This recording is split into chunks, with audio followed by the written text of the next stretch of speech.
Ini pertemuan ke-13 ya Bapak Ibu. Di sini saya pengen ngajak Bapak Ibu melihat sebuah profil pesantren, di mana pesantren itu salah satu pesantren berbasis industri di Indonesia.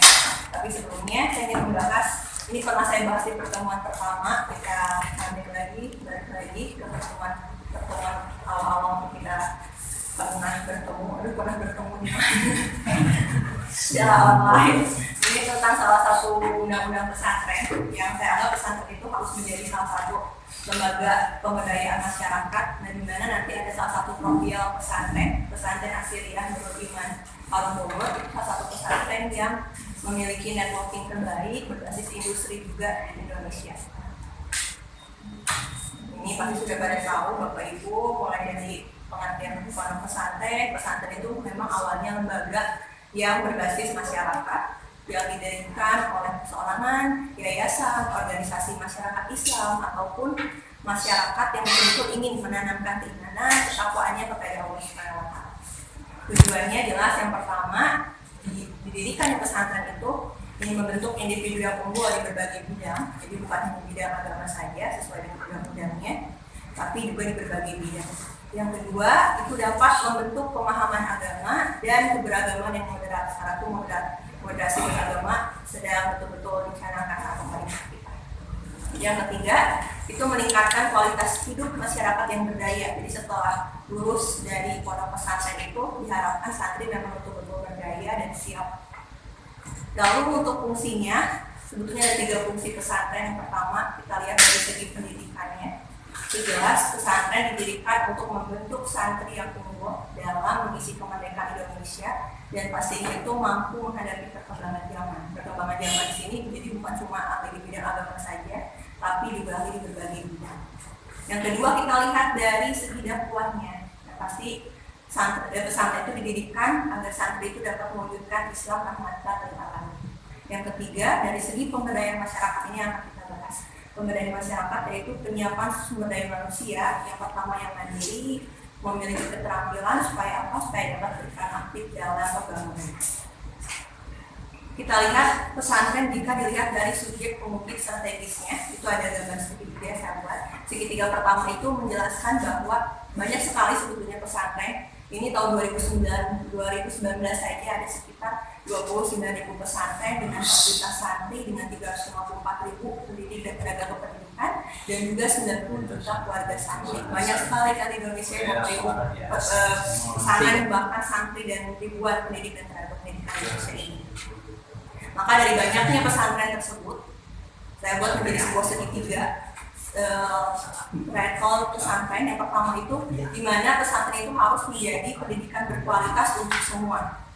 Untuk semua itu, jadi pesantren itu sebaiknya menjadi lembaga yang siap menerima siapapun. Nah ini ya juga pesantren yang saya akan tampilkan videonya ke Bapak Ibu, menjadi salah satu pesantren yang gratis, bukan hanya dari segi pendidikan, tapi gratis kesehatan, gratis juga sampai ke sekolah dari mulai PAUD sampai ke S1. Pesantren ini semua digratiskan.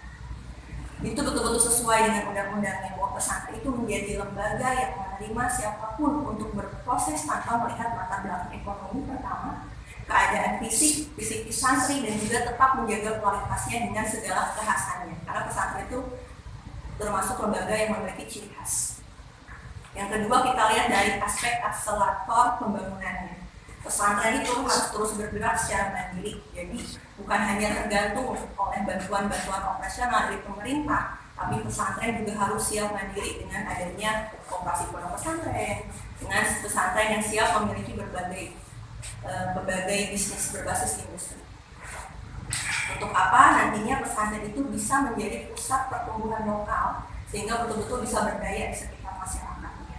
Poin ketiga, itu Indonesia itu kiblat Islam berdampingan, sehingga memang pesantren itu menjadi salah satu aktor atau subjek yang betul-betul terbukti memiliki komitmen dan bertindak nyata untuk apa yang pertama moderasi Islam, karena Indonesia itu menjadi cerminan Islam rahmatan lil alamin. Kita lihat dari fungsi pemberdayaan masyarakatnya. Pesantren itu harus berorientasi pada peningkatan kesejahteraan pesantren dan masyarakat, dan juga harus dilaksanakan melalui berbagai aktivitas dalam apa sih? Dalam rangka penyiapan sumber daya manusia. Yang pertama yang mandiri, Yang kedua, memiliki keterampilan. Dengan apa? Salah satunya adanya pelatihan praktek kerja lapangan. Sekarang banyak pesantren-pesantren juga yang sudah mendapatkan bantuan BLK, badan latihan kerja. Jadi santri-santrinya itu dididik memiliki salah satu kecakapan khas dari pesantren tersebut. Lalu yang kedua, penguatan potensi dan kapasitas ekonomi pesantren dan masyarakat. Jadi pesantren itu harus betul-betul bisa berdaya untuk lingkungan sekitarnya. Dengan adanya pendirian koperasi, lembaga keuangan, BMT, lembaga usaha mikro, kecil, dan menengah. Lalu juga pesantren harus siap menjadi pendampingan dan pemberian bantuan pemasaran. Ini saya ambil dari Undang-Undang Nomor 18 Tahun 2019 tentang pesantren. Sampai ke pengembangan program lainnya. Jadi sebetulnya banyak sekali program-program pesantren, terutama dari fungsi pemberdayaan masyarakat. Sehingga memang harus adanya bantuan dari pemerintah. Menurut saya dia bukan cuma pemerintah pusat, tapi pemerintah daerah yang khusus memberikan dukungan fasilitasnya kepada pesantren, terutama pesantren yang betul-betul pure pesantren itu betul-betul menerima anak yatim piatu. Yang pertama itu harus adanya bantuan keuangan, yang kedua bantuan sapras, teknologi, sampai ke pelatihan keterampilan. Yang pastinya juga harus sesuai dengan kemampuan keuangan dari pemerintah pusat dan pemerintah daerah. Kita lihat dari segi pendanaan dan kerjasamanya. Pendanaannya sebetulnya banyak sekali untuk pesantren, bisa dari masyarakat, sumber utama pendanaannya. Yang kedua pemerintah pusat, pemerintah daerah, dan juga sumber lainnya. Lalu yang poin kedua itu kerjasama. Kerjasama menjadi poin penting juga untuk lembaga pesantren. Nah, untuk pesantren Al-Istiriyah Nurul Iman Bogor ini sudah bekerja sama bukan hanya dengan pemerintah pusat, tapi juga sampai ke luar negeri. Ini untuk strateginya, untuk strategi penguatan pesantren yang saya garis tebalkan ini, strategi penguatan pesantren inti yang betul-betul harus dilakukan oleh beberapa pesantren.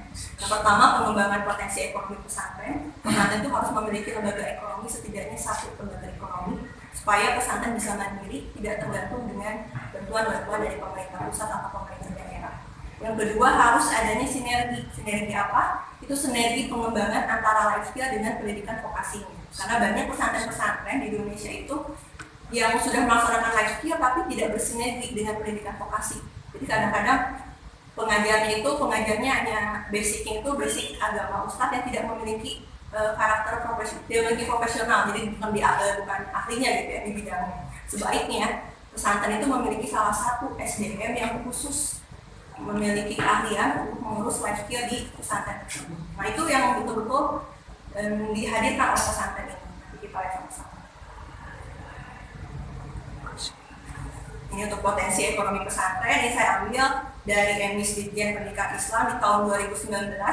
Pesantren itu sudah memiliki berbasis agribisnis. Pesantren berbasis agribisnis di Indonesia itu ada sekitar 1.330. Itu tahun 2019. Dan pencetusnya pertama itu pesantren Al-Ittifaq.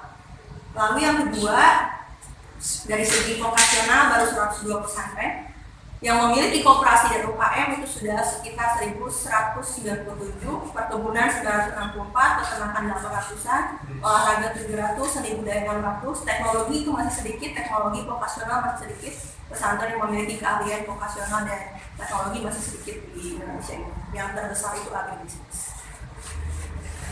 Lalu kita lihat di sektor usahanya ya. Ini penelitian dengan Universitas Airlangga tahun 2019. Yang terbesar itu sektor usaha pesantren. Jika dilihat dari model holding pesantren yang sudah bekerja sama dengan Bank Indonesia, Kemenak, dan Universitas Airlangga itu, terbesar sektor usaha pesantren di Indonesia itu ternyata di minimarket dan perdagangan, mengambil sekitar 18,3%. Sedangkan yang terkecil itu dari sektor jasa. Jadi sektor jasa untuk di bidang pesantren itu baru sekitar 7,8%. Tapi nggak tahu ya untuk tahun 2024 karena ini tahun 2019. Ini untuk program-program kerjasama. Jadi pesantren itu sebaiknya mengadakan berbagai program dari mulai pengembangan SDM, pembiayaan, penguatan kelembagaan, penyediaan sarana sampai ke penguatan kerjasama. Kita lihat sama-sama.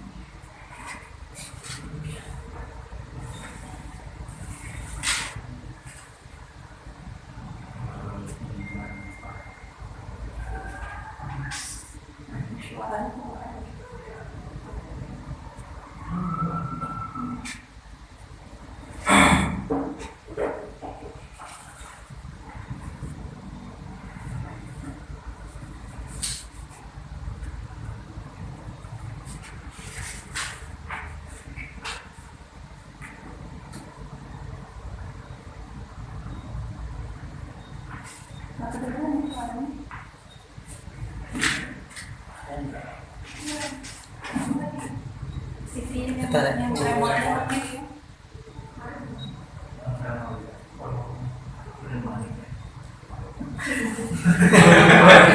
Pikirin aku baru mulai Pak. setting di laptop.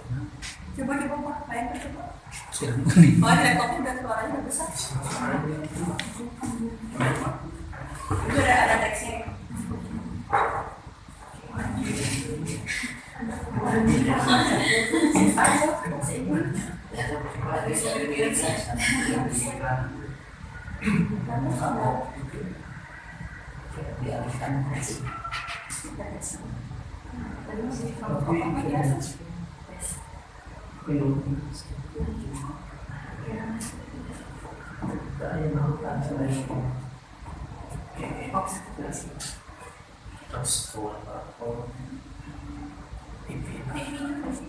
Tidak pilihan di mana ya, tidak tahu ya.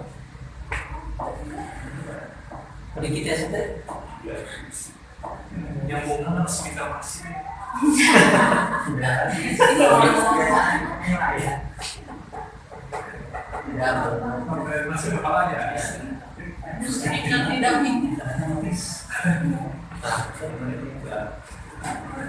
LGTB Pak.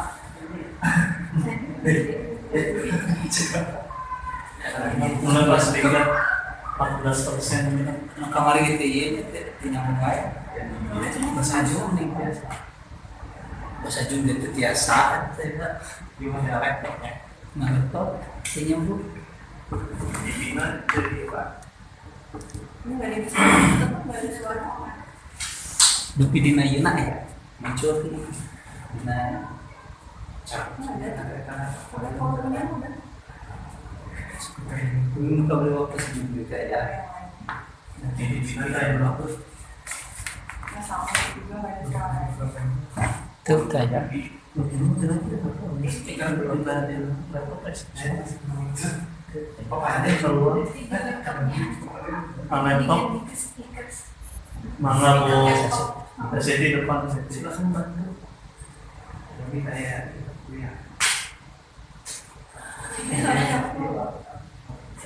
ini remote. Tuh, nampil. 18 ini. Wah. Ini salah satu bisnisnya. Saju, ada lucu. Nah ini termasuk pendirinya Umi Wahida ini.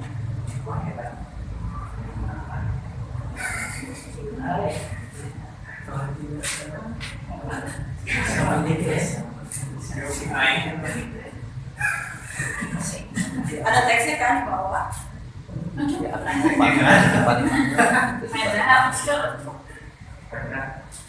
Ini pada pesantren ini diliput sama media luar negeri situ di. Iya.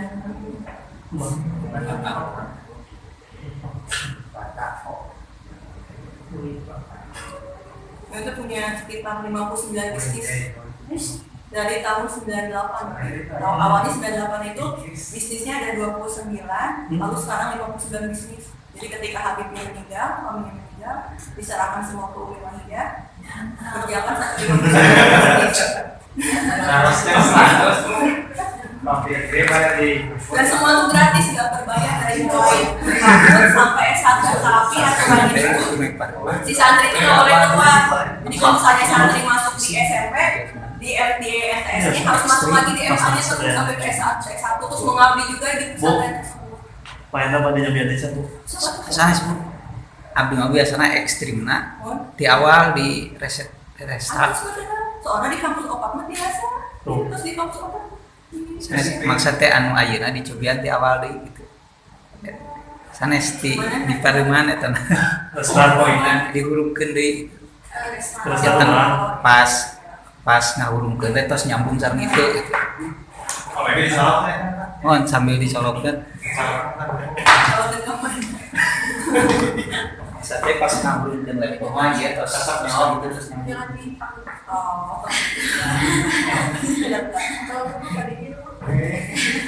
Kalau nggak tadinya mau saya kirim aja ke grup gitu ini. Berarti coba yang laptop Iya, nanti coba ke laptop yang lain. yang lain ada suaranya enggak? Biar kalau waktu kamar ini nanti dia Apa itu gede banget sih memang apa sih ininya? Karena kan video. ini awal bakal habis eksternal. Tapi video suara di video kalau dia kadang nih Oh, jadi nggak lewat PowerPoint-nya? Langsung ke videonya nggak? Masa kirim videonya ke grup?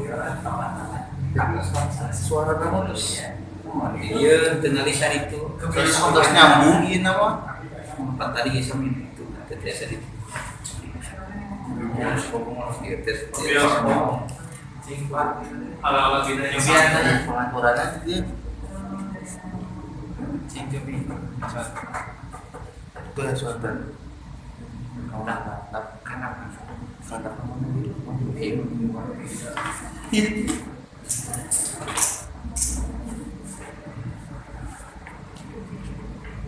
ya memang biasa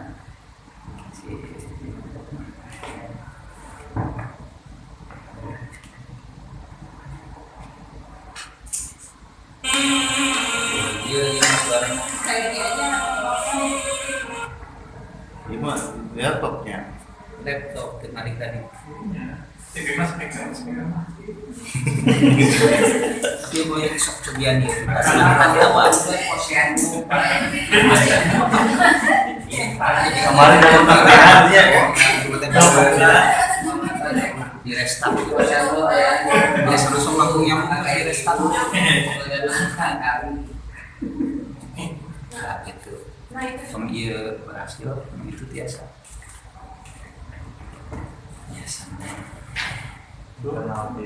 nah itu internal tuh Bang. Internal Kenapa? TV speaker. Sorry Pak. Di play dulu ah. Nah, ya. Tadi mah baik. nah Volumenya terus paling dia luas gelegar masih sama dia Iya kan kaca bilang itu apa? Oh. itu biasa gerasa mau udah ada. Tidak sambung. jadi dikena LG kendala Assalamualaikum warahmatullahi wabarakatuh.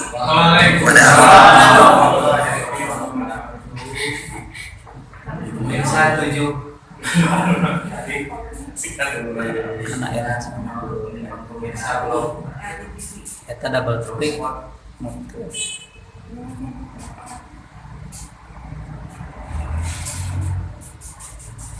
Nah, kan tadi itu tadi aya LG ini eta tuh itu kan tuh nu paling dulu iya. cek deh pak tadi gitu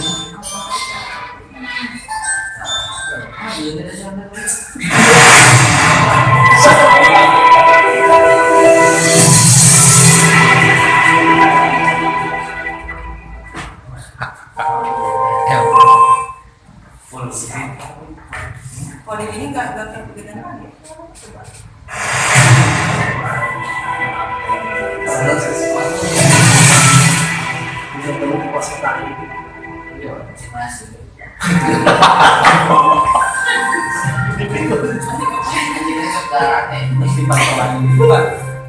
Jangan terlalu keras kali suaranya. Itu enggak pas. Kedengeran keras.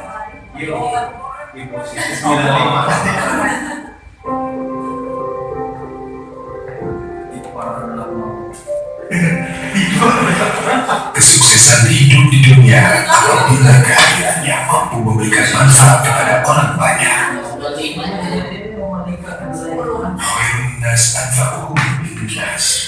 Sebaik-baik manusia adalah manusia yang bermanfaat untuk orang lain. Kalimat tersebut bukan hanya sekedar slogan semata, Nurul Iman Islamic Boarding School yang dibimbing oleh Ustazah Umi Wahidah yang mempunyai filosofi hidup bukan untuk bersenang-senang, tetapi hidup adalah bekerja untuk Allah. Sejak kita semangat dunia akan bekerja. Jaga loh.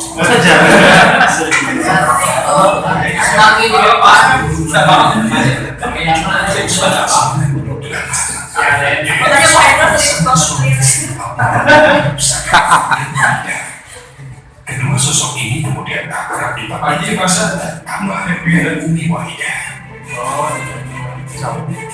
Dengan disaksikan para pejabat Pemda Kabupaten Bogor dan para duta besar dari beberapa negara tetangga, yaitu Duta Besar Arab Saudi, Jadi betul-betul murni Darussalam, Singapura dan Terus Malaysia. belajarnya juga bukan Ada cuma sebelah bahasa Arab aja, pintu tapi ada saya bahasa Inggris, letakkan Jepang, untuk Cina, pertama pendirian Mandarin. Pondok Pesantren Al Ashriyah Nurul Iman dilaksanakan. Mahasiswa naik dia di kemarin. Ada yang Untuk kalangan anak-anak tidak mampu, anak yatim, korban tsunami atau konflik akibat pemisahan Timur waktu itu.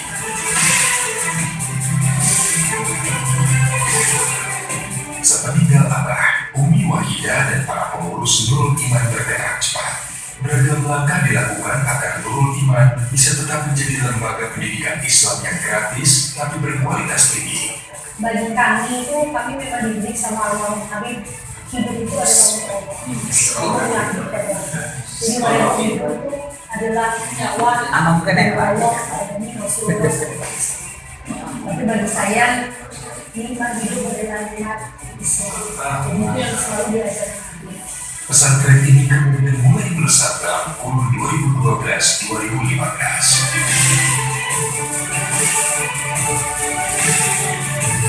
Kami bekerja semaksimal mungkin.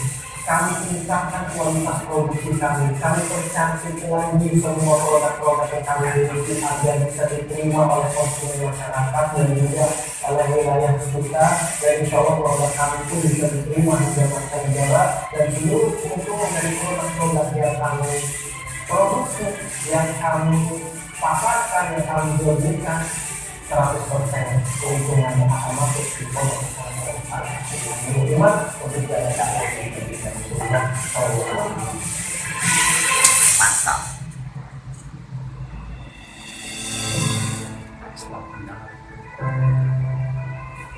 Pada 2017, Nurul Iman pun dinyatakan Presiden Joko Widodo sebagai pesantren mandiri berbasis industri.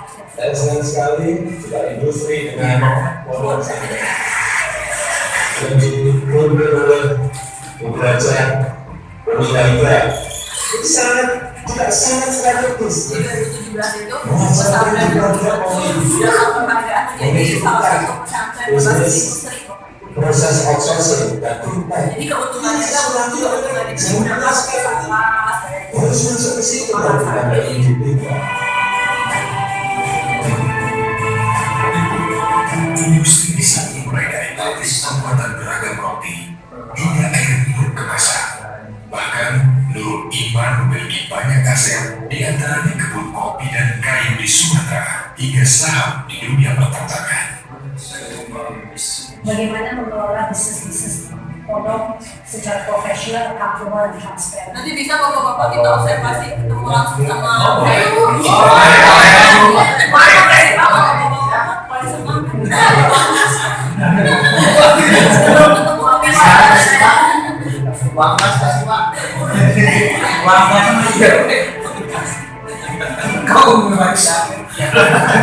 Semua diarahkan oleh Allah Subhanahu wa Ta'ala demi Rasulullah. sampai kesehatannya juga, urusan gigi, sakit apapun berarti Memungkinkan kita bergerak dan kita bisa bergerak cepat.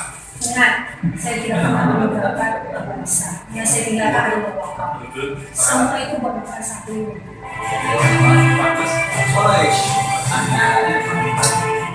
Banyak sekali kesadaran bahwa di mana adalah semua bisa berkat Abah dan Umi Wahidah untuk bersama memperjuangkan pendidikan diwujudkan dengan tekad menyelenggarakan pendidikan secara bebas biaya namun dengan tetap menjaga kualitas. Jadi Bu Ima ini mau mengajar kepada not only Indonesia but the world bahwa look at this community. Seorang ibu-ibu bisa mengurus 15.000 santri, memberi makan, tinggal, kesehatan, dan pendidikan gratis. Tak hanya di hari, nama Al-Asyriah Nurul Iman semakin familiar di telinga masyarakat. Kiprahnya bukan hanya di dunia pendidikan di Indonesia saja, namun hingga ke mancanegara.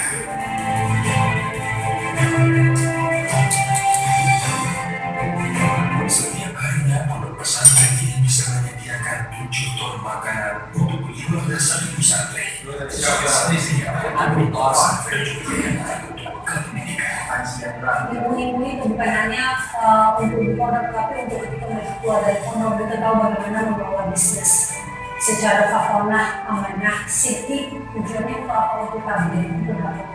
Jadi selalu saya bilang kalau kita punya kekayaan, uang itu harus dipakai untuk muslim, dari muslim dan untuk muslim. Disitulah terciptakan ekonominya Nuliman. Dari Nuliman untuk Nuliman, dari pondok pesantren untuk pondok pesantren. Pondok pesantren Al-Asyriah jadi bukti nyata santri berjubel di Indonesia.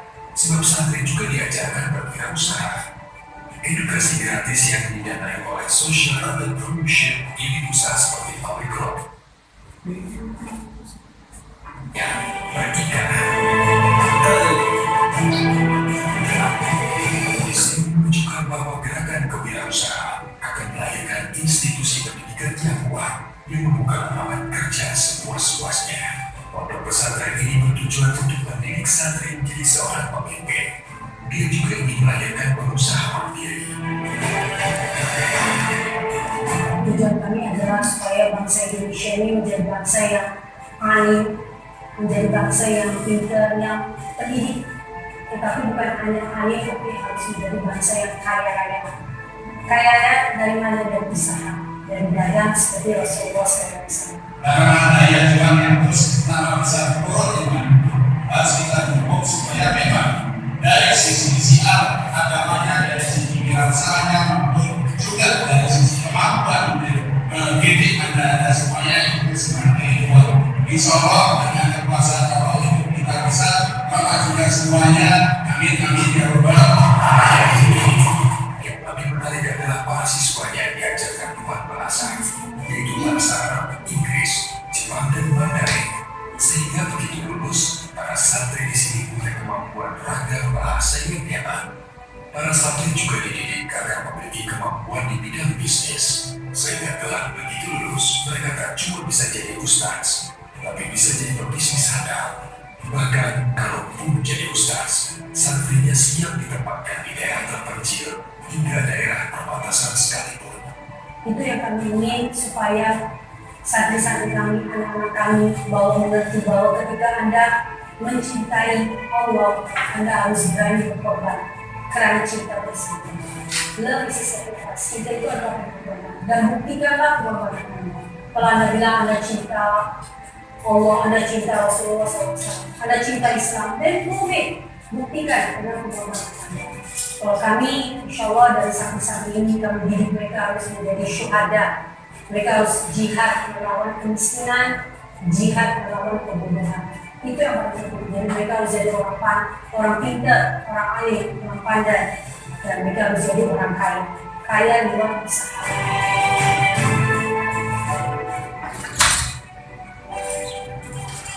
Cinta mereka pada Indonesia pun jangan ditanya. Sebab para santri di Nurul Iman ditempa dengan wajib militer. Untuk santri pendidikan di kapal langsung di tempat pendidikan Kopassus di Batu Jajar, Kabupaten Bandung Barat. Nurul Iman juga memiliki potensi tinggi dalam bidang olahraga. Para santrinya bahkan sudah banyak menuai prestasi, baik di dalam maupun luar negeri. Salah satu yang paling menonjol dari olahraga di Nurul Iman adalah taekwondo. Santri di sini pernah tampil di Taekwondo World Championship di Columbia dan jadi juara. Termasuk di Asian Games dan SEA Games beberapa waktu lalu, Tuhan mengirimkan atlet dan menjadi juara. Namun, secara umum, di tengah kesuksesan dalam berbagai hal, diakuinya pasti ada masalah dan kendala dalam perjalanan. Meski begitu, semangat Nurul Iman jauh lebih besar, sehingga apapun yang dihadapi selalu bisa diselesaikan dengan baik. Kami selalu bersyukur kepada Allah, tentu yang membuat kami kuat. Turbulence itu ada dalam perjalanan, tapi alhamdulillah dengan izin Allah Subhanahu wa Ta'ala kami bisa jalan. Kalau kita tarik sedikit ke belakang histori hari-hari dari pondok pesantren. Si pas lagi semangat melihat anak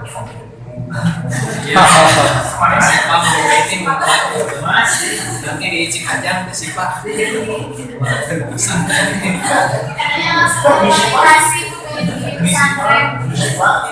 pesantren gratis kan? Ya, ya, enggak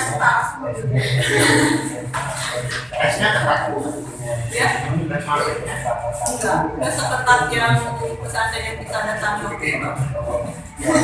Ketat sekali dan berbayar sekali pokoknya. Serap bahwa Silau sekali pokoknya. Pandangan tes untuk menggantikan Habibnya bagaimana? Harus menghubungi langsung ke ini kan kayaknya staf uninya Pak.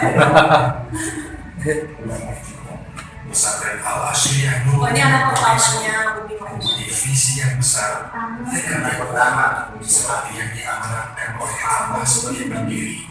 Pesantren ini harus tetap ada 1000 tahun bahkan sampai kiamat. Jadi murid-murid ingat pesan ini. Nurul Iman Islam Indonesia, dan insya Allah Nurul Iman diminta untuk bangun. kita lebih mendalami lagi karakter Umi Mami dan Bapak.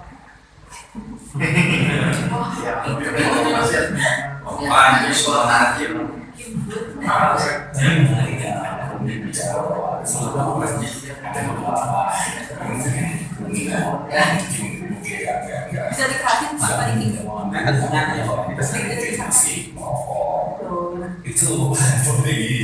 Berarti kalau di kami merokok itu hukumnya haram. Itu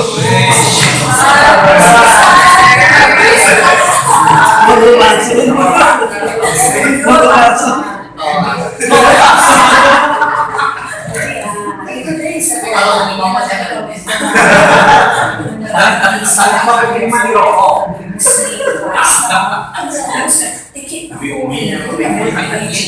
di dalam Islam itu sudah jelas ada di dalam Al-Quran ketika Anda makan sesuatu atau membuka sesuatu yang merusak badan ini itu hukumnya haram.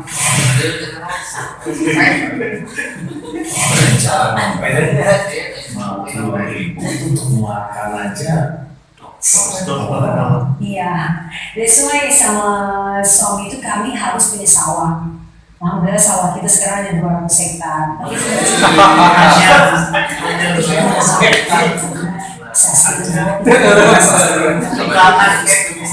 Tapi sofa dan menggunakan 1,5 ton batu bara per hari. Untuk itu yang 15 tahun. Alhamdulillah. Yang berat lagi itu kan listrik. Kalau itu kita main kita 25 hektar. Kesehatan itu lebih berat karena rata-rata banyak yang tidak punya BPJS, jaminan. Waktu kami kerjasama dengan Dompet Duafa, ada rumah sakit di sini dan rumah sehat Dompet Duafa. Itu banyak teman-teman saya di rumah sakit. Dan saya tidak tolong kalau sampai saya tidak punya jaminan. Itu diterima. Biar Fadil kalau bisa mereka punya jaminan Buat ke istri dong. saya juga jalan ke suci. Setiap 6 bulan mereka kirim dokter, dentist, karena anak-anak ini giginya busuk, infection lari ke otak, meninggal. Ya, just because of toothache. Terus jadi sama Yayasan Bunda Suci itu mereka mengerti kebutuhan kami.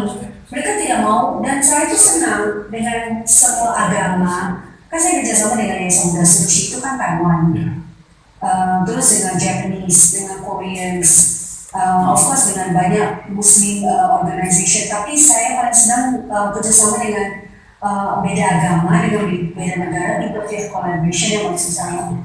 Karena apa? Mereka itu tidak suka Karena memberikan dirinya sendiri juga bukan asli orang Mereka sendiri Indonesia, mereka Pak. umpan. Beliau dari Singapura. Like the Japanese Oh, company. bisa.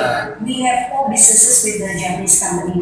Water drinking water, filter drinking water, activated carbon for the inside of the filter, and then activated carbon for our soap for the skin because the children have a lot of skin problems. Dan yang terakhir yang baru ini activated, fermented blackcurrant.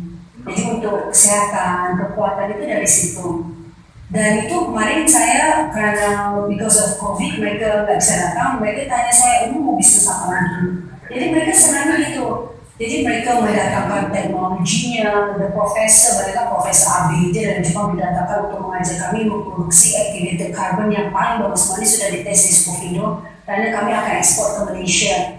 Jadi berkat transformational business network yang kami kemarin hadir di Bali itu, saya ketemu dengan satu pengusaha, I think he's Hindu ya, Hindu Indian, Malaysian. Dia punya bisnis air minum.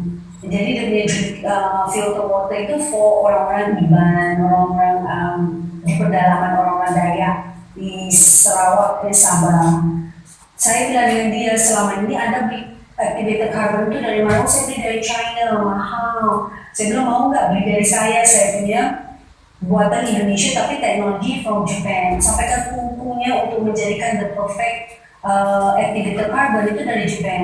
Terus dengan profesor engineer juga dari Japan. Jadi alhamdulillah sekarang kami mau ekspor ke Malaysia untuk disactivated carbon karena mereka punya bisnis aluminium itu. Jadi itu yang saya sedang kerjasama dengan semua agama, semua bangsa itu mereka tuh memberikan kami umpan, give us the baits untuk kami punya bisnis, and then from that business kita generate income to feed the children, to pay the teacher salaries. Jadi orang Jepang itu begitu, kami mau ke pabrik nanti kami jual ya produknya, ya untungnya produknya. Oke, yang saya pernah dengar satu hal, mungkin tolong dikoreksi ya Umi ya. Bukankah kalau jika kita menerima suatu bantuan dari agama lain, contohnya kita nggak tahu apakah apa yang mereka hasilkan itu halal atau tidak? Itu bagaimana teman-teman Umi? Saya nggak perlu bantuan. We are business. Business. Yes, different kan bantuan charity, philanthropy. This is business. Itu ada calculationnya dia. Orang Jepang ini. Jadi sebenarnya pertama kami punya bisnis di Jepang itu dari water filter.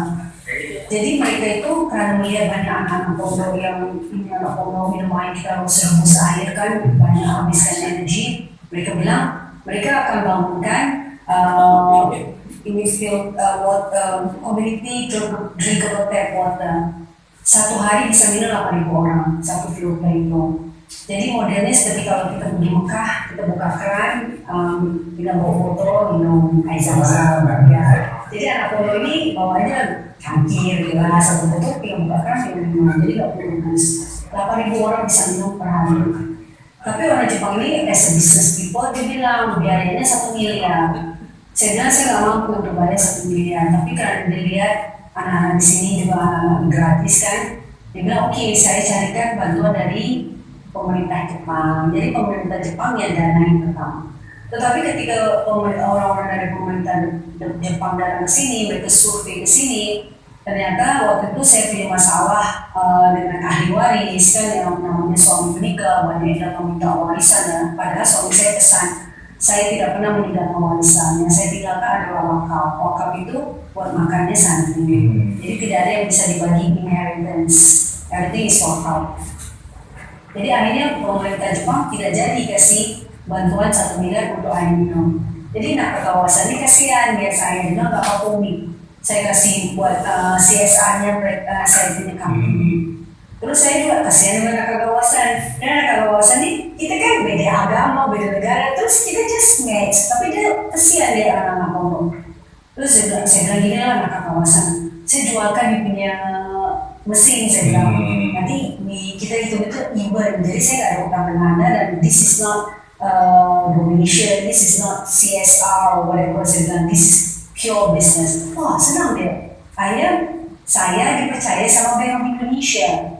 Bank of Indonesia sedang cari satu bisnis plan yang memperkuat ekonomi syariah, ekonomi pondok pesantren. Selama ini kan pesantren dilihat just as a market, just as a consumer, just as the object, not the subject in ekonomi syariah. Ketika mereka melakukan survei ke semua pesantren di seluruh Indonesia yang besar ya, 11 yang terbesar itu ada di Jawa Timur, saya terbesar di Jawa Barat.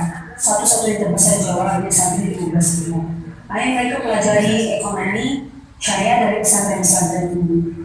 Ternyata semua pesantren itu hidup dari SPP, dari sumbangan. Hanya Iman sudah tidak ada SPP, tidak ada sumbangan. Kan mereka ada be checking everything Pak. Dan kami tidak ada utang lagi. Jadi saya punya bisnis, saya jalani, nggak pernah saya pinjam uang dari mana-mana. Semua dari dari wakaf yang ditinggalkan suami. Ya bisnis. Iya, bisnis itu. Dan ini yang buat saya datang ke sini, pengen belajar. Silakan, I'm willing to share. Dan saya sudah bilang kemarin di Transformational Business Network seminar, convention itu yang di Bali, saya bilang I'm willing to share my system. This is a system of free and quality education supported by social entrepreneurship. How we teach the students to run a business in an accountable, professional, and transparent way. Yang namanya bisnis kan hitung-hitungannya kan, break-even, HPP, produksi, return on investment, mau cash flow, or one profit. Maunya profit besar tapi nggak ada cash flow juga bohong aja. Jadi itu yang my CEO taught the students. Jadi saya gaji orang my business partner, saya gaji mahal. You teach my children, my students how to run the business. Business itu kami bukan hanya business in the industry, factory, kan kami punya pabrik roti, pabrik air minum, pabrik botol, tapi juga in agribusiness, peternakan, pertanian, perikanan. Terus sekarang kami punya pabrik beras, terus bisnis kita punya pertanian itu ada bukan hanya beras, tapi jagung, jahe merah, terus kopi di Robusta Lampung, terus timber. Sekarang aja di kopi kami, karena kami ada pesanan untuk luwak Robusta Lampung, kami mau bikin conservation penangkaran untuk luwak. Jadi nanti di situ dijadikan tourist attraction, jadi orang-orang kalau mau melihat bagaimana kita proses our kopi luwak yang harganya satu cangkir $100.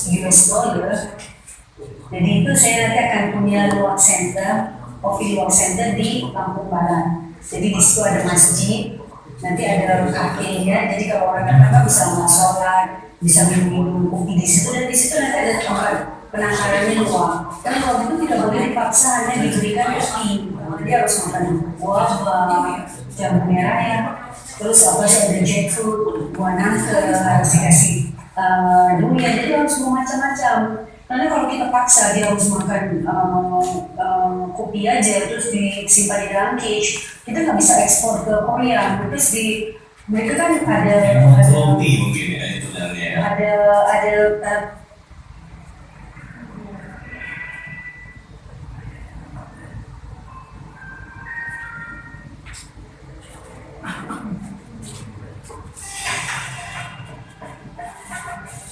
kita lihat sebentar lagi Bapak ini, salah satu Bapak Ibu, satu video yang diliput langsung oleh media luar negeri, dari media Pondok Pesantren Al-Ashriyah Nurul Iman, the educational institution which has a unique educational formula combining a balanced portion of integrated religion and general education.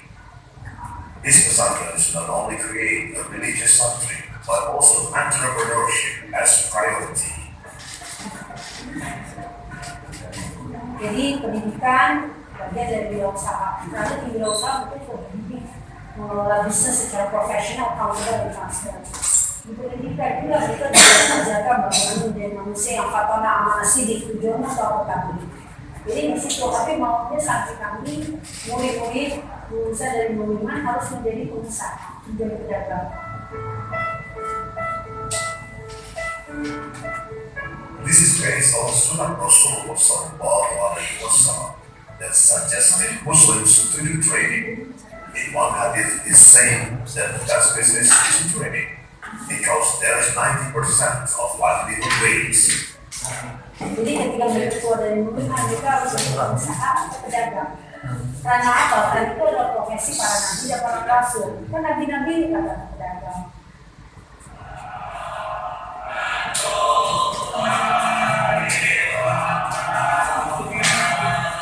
So how is pesantren balance their Sebenarnya kalau dilihat dari sana pasti jauh dengan pesantren di What Indonesia. obstacles are faced by the leaders to facilitate the country freely in all life aspects.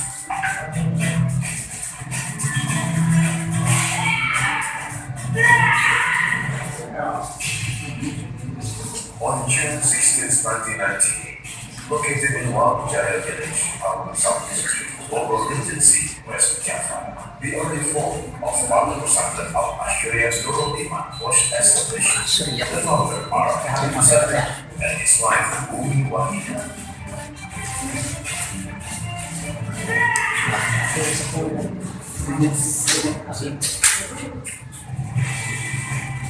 Word Al-Ashriya derives from Arabic language, means order. With hoping this pesantren can be the center of religion and general educational development, integrated and modern. While Nurul Iman derives from two words, Nur and Al-Iman, which mean the light of faith.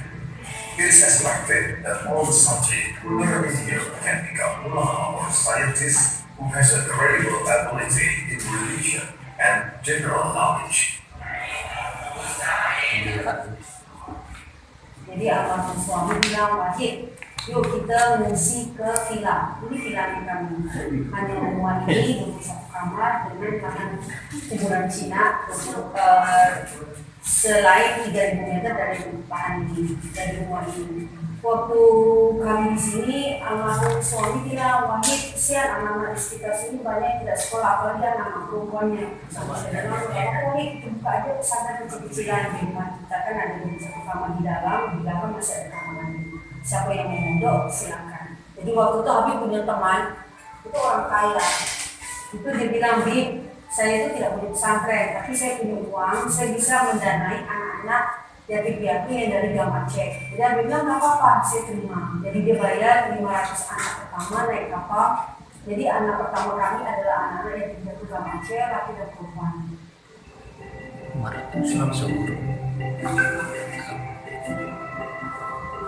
1998, monetary crisis happened in Indonesia, resulted many people lived in struggles.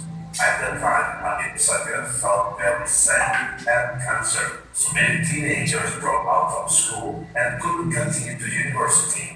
Besides, moral crisis also happens everywhere. He decided to initiate a free educational institution to help poor people. At that time, Habib Sadeh and Umi Wahidah decided to move from an elite modern city to a village which people were in poverty. The majority people of the village earned money by selling tulips and freshwater fish. Then in 1999, on 17 hectares land, Habib Sadeh and Umi Wahidah took groundbreaking of Pondok Pesantren Al-Ashriya Nurul Iman in the big scale, and the ceremony was witnessed by government and some ambassadors. Ini kan kuburan Cina semua. Jadi ada satu orang Cina ini temannya Aguan atau ofis dari dua Amerika. Selesai dari makam dia jalan ke sini kan dia di rumah kami. Wah ini ada kelenteng nih, kan merah putih kan. Terus datang ke sini, tapi keluar. Terus dia kan dia tuh ada orang Arab pakai gamis. Jadi dia mohon maaf bapak, ini kan kelenteng. Ini rumah saya jadikan pesantren. Kenapa warnanya merah putih? Kita berjalan di Indonesia. Jadi mereka dulu lah di sini ngobrol. Bib, saya itu punya teman baik, biasa udah seci. Nanti saya bicarakan mereka, atau mereka membantu. Akhirnya Jadi Bapak bisa lihat lebih lengkapnya udah kasih ke saya. Jadi menurut Bapak Ibu apa sih yang menarik dari pesantren Al-Asriyah Nurul Iman ini?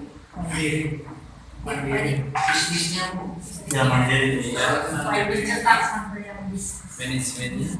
Manajemennya, pengolahannya. gratis nak lah. Di pesantren di Jawa Barat khususnya ya, masih jarang betul-betul murni gratis ya. Biasanya ada berbayar di jasanya, biasanya kan misalnya gratis di ruang makan tapi pilihannya berbayar, ada yang gratisnya di SPP nanti makannya gratis. Tapi kalau ini betul-betul murni gratis, mulai dari SPP, makan sampai ke seragam semua tuh, sampai ke mereka lulus S1 pun tuh dibiayain sama Itu tak jangan benar.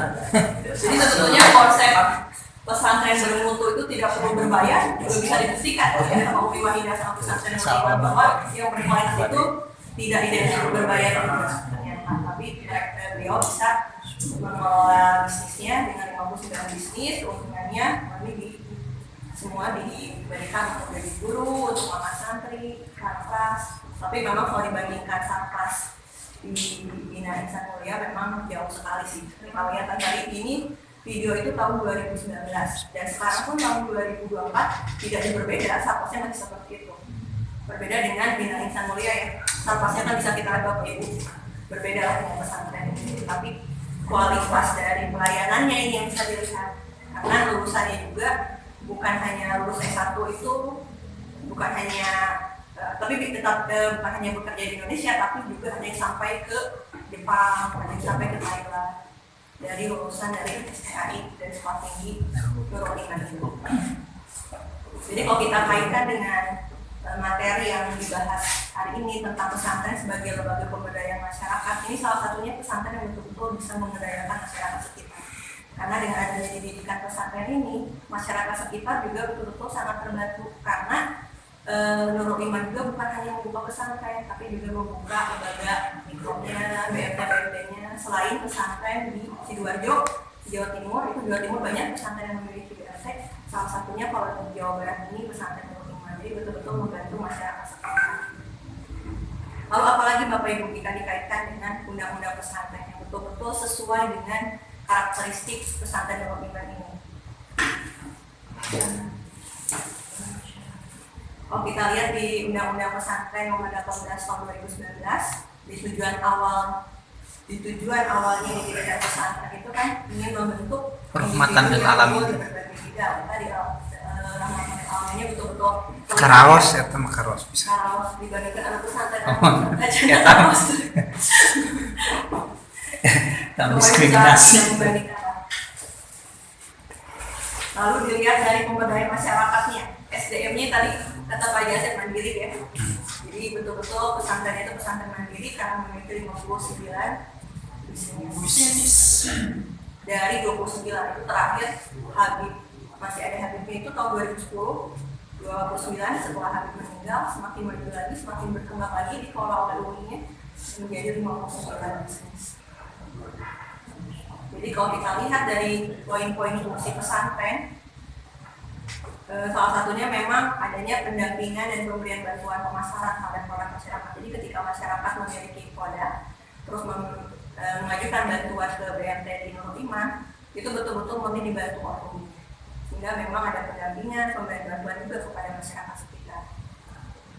Lalu juga dari mulai manajemen keuangannya, optimalisasinya sampai kendali mutunya saja, tim manajemen mutunya saja, pesantren Nurul Iman itu dibantu sama orang dari Jepang khusus. Jadi Umi mau menghadirkan tim khusus manajemen mutu, walaupun memang sarkasnya jauh dari pesantren yang berbayar ya Bapak Ibu, tapi kualitas bisa inilah maksudnya bisa di lulusannya bisa memiliki kemampuan yang sama, walaupun memang gratis.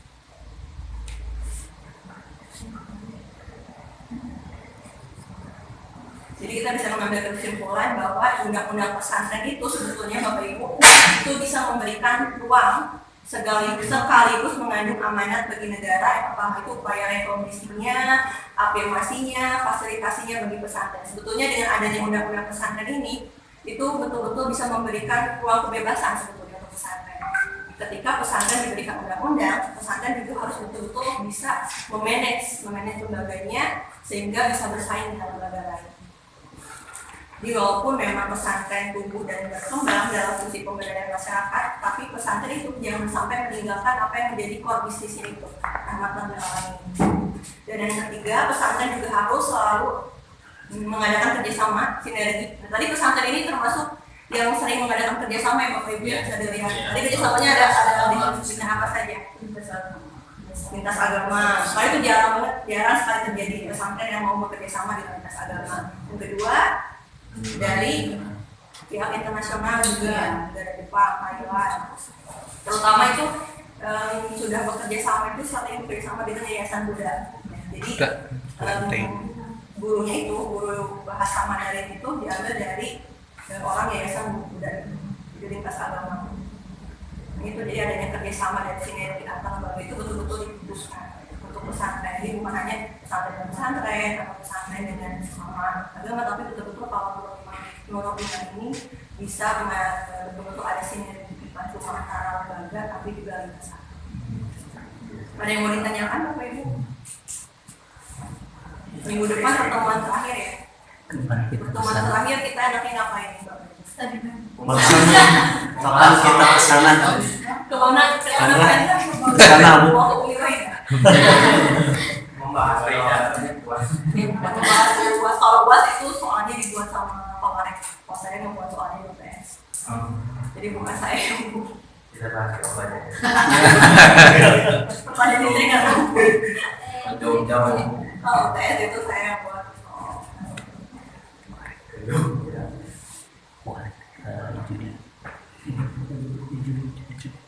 Nanti saya tayangkan lagi aja di pertemuan terakhir pesantren. Bapak Ibu panggil pesantren itu yang seperti apa? Pesantren salafiyah, pesantren yang lebih mewah dari Bina Ihsan Mulia. Yang mau ditayangkan yang semakin silau seperti apa? Ini nggak semua. Siduan. Ya, intinya Bu yang membangun karakter anak menjadi soleh lah. Gitu. Semua pesantren Yang campuran, Iya. yang campuran. Campuran gimana? di mix. Modelan gitu, campuran gak ada campuran. Modernnya ada. Iya Bu. Jadi salah satunya juga Nurul Iman itu ada modern, ada murni salafiyah juga. Ada ini paling yang pesantren. Video yang gue semua ada Bu di file tadi di Bu. Ada, udah Yang tadi di share. ya. Udah ada di video belum? Soalnya bisa udah.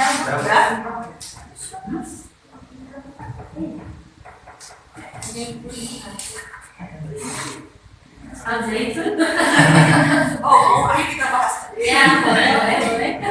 Dibanding dari Ada sih di videonya, tapi karena waktu nanti aja. Ya, kalau ada lagi ya.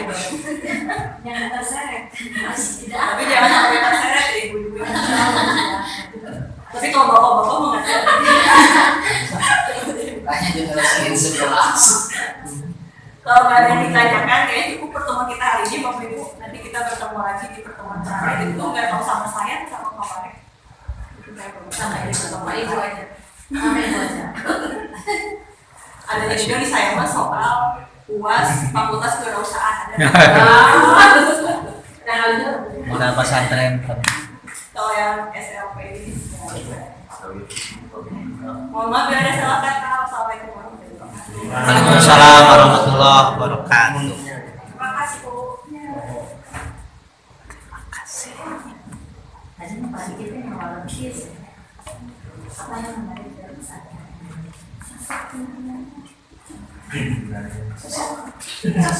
Sosok pemimpin, sosok pimpinan.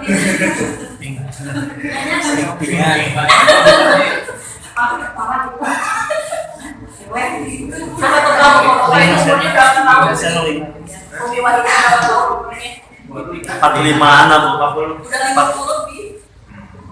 Tapi kelihatan ini ya. Udah jauh. Kalau saya ibu, kamu jadi mantu saya nanti. Mau boleh saya apa? Ada dari sekarang. Ada habis. Saya ada satu bapak, opa. Ya. Jarang opa dia. Ya, aku juga sama. Darah ketemu ibu jadi kangen.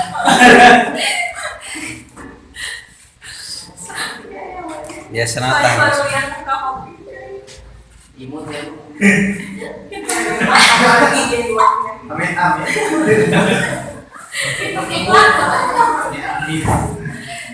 Tak habis pikir sore. Makasih ya Pak Bapak Ibu. Sama-sama. Iya, Assalamualaikum. Assalamualaikum warahmatullahi wabarakatuh.